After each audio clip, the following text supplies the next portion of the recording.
វីដេអូនេះបងប្អូនបាទខ្ញុំនឹងបង្ហាញបងប្អូនជាបន្តទៀតតាក់ទងទៅនឹងបាទ settings បាទនៅក្នុង preferences របស់ menu កម្មវិធី NVDA អញ្ចឹងបងប្អូនបាទ menu របស់កម្មវិធី NVDA អញ្ចឹងណាបាទតោះ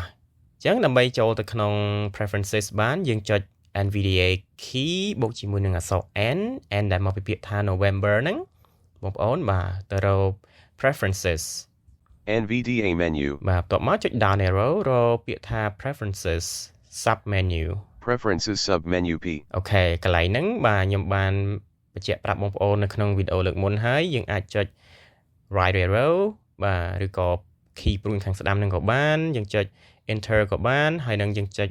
បាទអក្សរកាត់របស់គេគឺ P ក៏បានដូចគ្នាដែរបាទ P ដែលមកពីពាក្យថា papa ហ្នឹងហើយយើងអាចចុចបានគេហៅថា3វិធីអញ្ចឹងបងប្អូនណាបាទហ្នឹងហើយតើឥឡូវ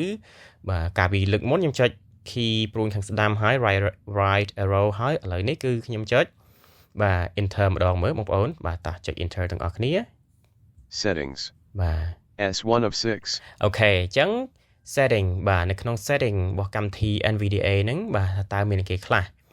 តោះឥឡូវចូលទៅមើលទាំងអស់គ្នាបងប្អូនបាទកន្លែងហ្នឹងបាទបងប្អូនអាចចុច enter បាទ NVDA settings. General. បាទចូលទៅ setting ហើយបងប្អូនណាបាទឥឡូវយើងចុច down arrow មើលថាតើមានគេខ្លះបាទ Speech 2 of 30. អូខេ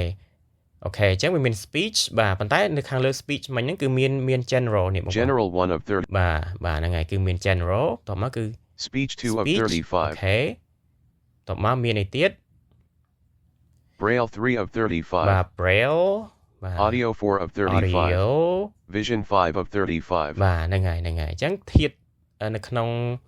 បាទsetting ហ្នឹងគឺមានប៉ុណ្ណឹងបងប្អូនណានេះគេអានប្រាប់ថាចេះបងប្អូន Keyboard 6 of 35. បាទអញ្ចឹងដូចកន្លែង keyboard អញ្ចឹងគេដាក់ថា keyboard 6 of 35អញ្ចឹងមានន័យថានៅក្នុង setting ហ្នឹងគឺវាមានបាទ35ធាតុឬក៏35កម្មវិធីបាទផ្សេងទៀតនៅក្នុង setting ហ្នឹងបងប្អូនណាអញ្ចឹង keyboard ហ្នឹងគឺនៅលេខរៀងទី6នៃចំនួនបាទទាំងអស់គឺ35បាទចំនួនកម្មវិធីផ្សេងនៅក្នុងហ្នឹងគឺ35អញ្ចឹងបងប្អូន Vision 5 បាទ of ឥឡូវបង្ហាញបងប្អូនប៉ុណ្្នឹងសិនបាទ Audio Braille Speech General បាទខ្លីអញ្ចឹងបងប្អូនណាបាទដើម្បីកុំឲ្យវែងពេកបាទហ្នឹងហើយអញ្ចឹង